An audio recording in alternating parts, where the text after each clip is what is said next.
This week on the Digital Marketing Scoop, we're talking Facebook advertising mistakes and how you can avoid them.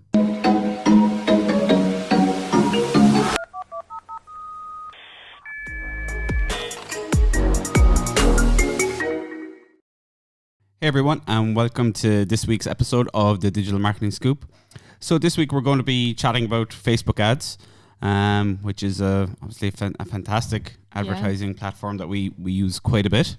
And of course encompasses Instagram ads as well. So Jen, if we're looking at like some, common mistakes that we see being made on Facebook ads, what are the ones that kind of jump out at you? I think the first thing is around people's expectations for the most part. I mean, usually people are using Google ads first or have been, especially businesses that have been there a while, and the AdWords is a great conversion tool, but Facebook works slightly different to that. When people search for you on Google AdWords, they're searching with intent to find something. They're looking directly for you. Whereas with Facebook, you're putting something in front of someone who might like it, and the might being the big word there. So it's good to be conscious of that before you go into it, because that just having that kind of nailed down and knowing that can make a difference to how you start the process at least. Yeah. The way I kind of always describe to clients is Facebook is a great brand builder and a great attention getter. Yeah. And Google Ads is as you say, it's a great conversion tool. And I mean, I'm just in the final few words going into my thesis at the moment, and it's completely, the whole thing has proven this exact point, is that Facebook will not convert for you, or Instagram will not convert for you like Google Ads will. Yeah.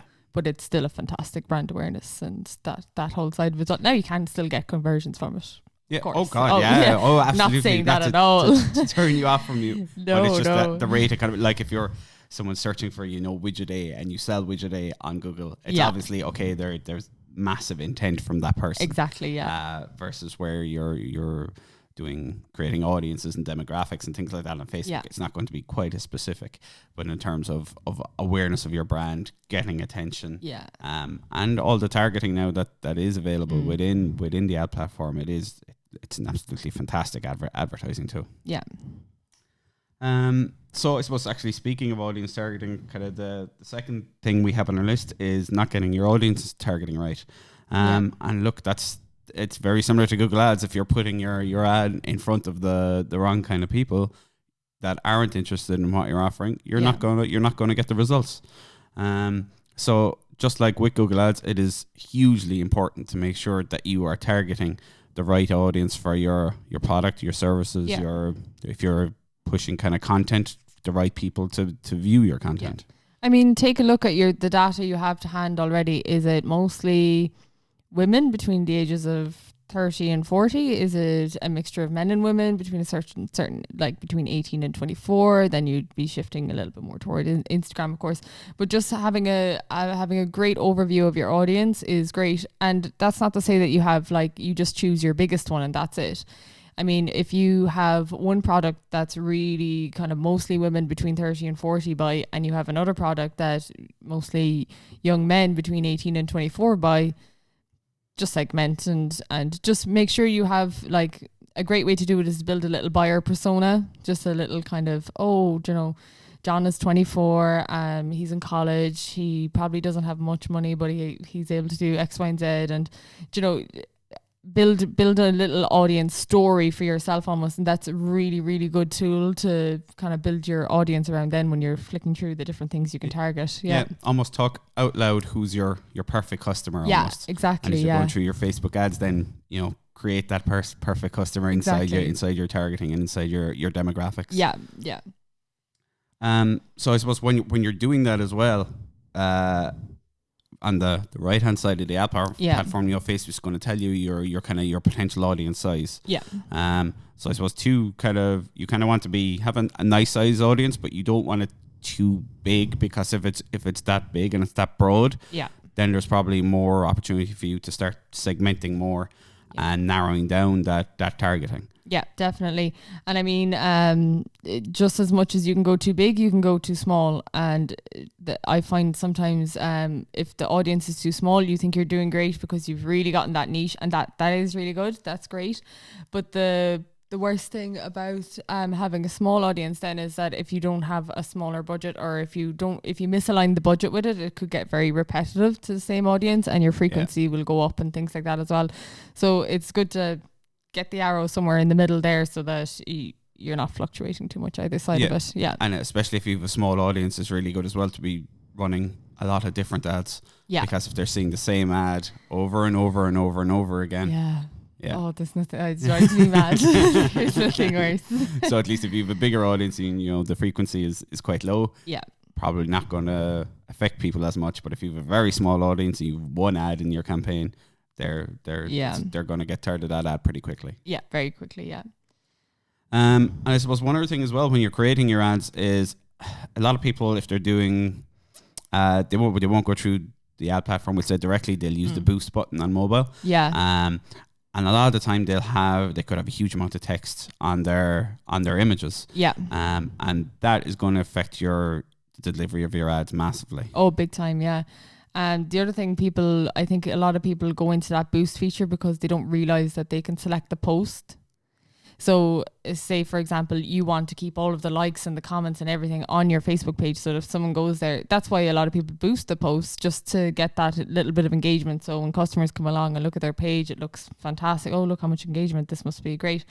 But actually, when you're going through, there's a number attached to every post. So if you open the post in a new tab, you'll actually see it in the end of the URL. Yeah, post ID. Yeah, the post ID, and you can just take that and put that into the platform, and you can do all your proper targeting. You can use all the features of the advertising platform then, rather than just boosting your post. Yeah. Yeah.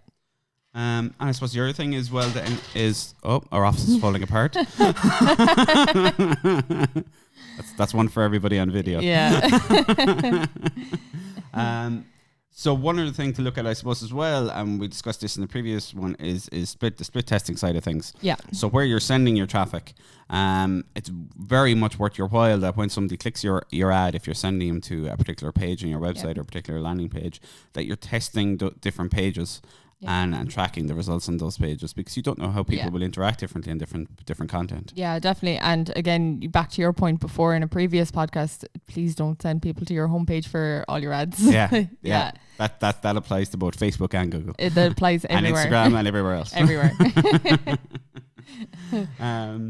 So and the other thing is to make sure you have the Facebook pixel set up on your website, so that you can start creating custom audiences, start tracking the conversions, because you can do there's amazing things you can do, like if you have an e-commerce site, you can track all the people who've purchased off your site, and then tell Facebook, okay, now go find me and show my ad to more people like the people who've already purchased my products. And Facebook pixel, I mean, if you're new to it, sometimes it can be a tricky thing to set up. It's kind of like, oh, there's code and there's this and there's that and the other.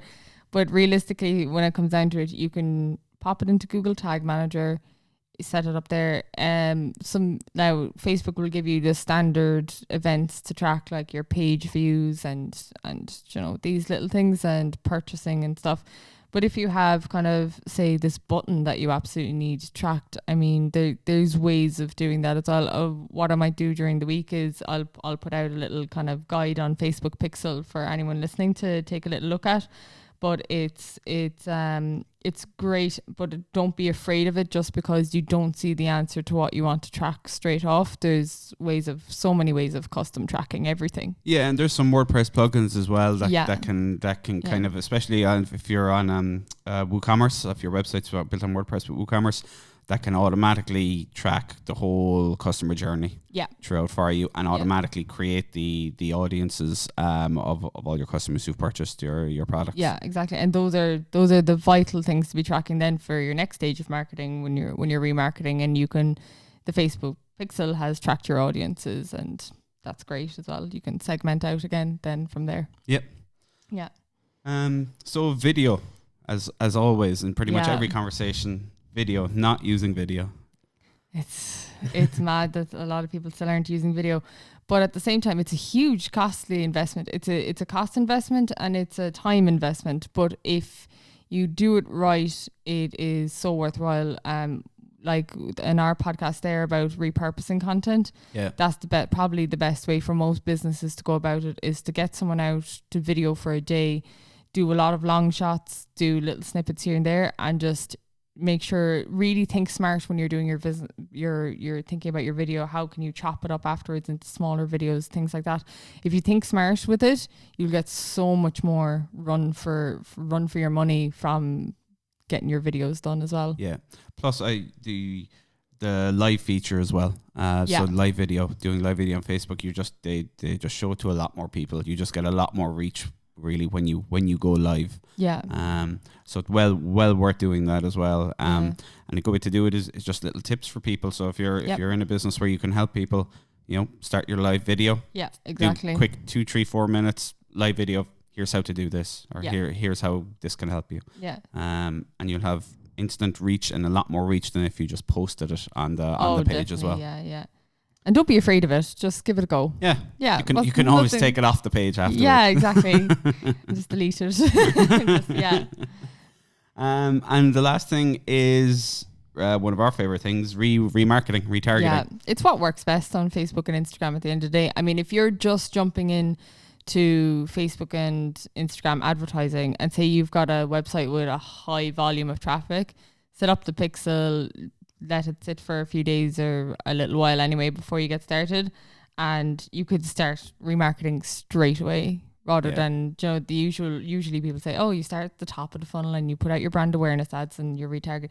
But if you've got a high volume traffic website, you can definitely just jump in on the retargeting. And even if you have a smaller one, but it's hugely valuable because you're marketing at people that have intentionally gone to your website for some reason or other.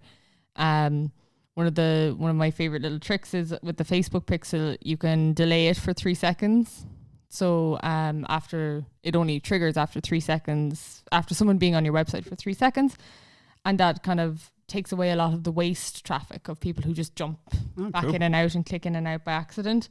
And then that remarketing audience is much more valuable, even though it's smaller, and you have to explain to people why the numbers are smaller, but it's more valuable. Yeah, essentially. I think one of my favorite features is a Facebook catalog, and doing dynamic remarketing is just some of the results we've got for clients in that are ridiculous. Yeah. It's basically where somebody visits the individual product on your site, and then they'll automatically start to see that product on their Facebook feed and on their Instagram feed. And the return on that can be crazy good. Yeah, the dynamic ads across the board at the moment are definitely what we're seeing as performing best. Yeah. Brilliant. Okay, thanks you for listening. That has been this week's episode of the Digital Marketing Scoop.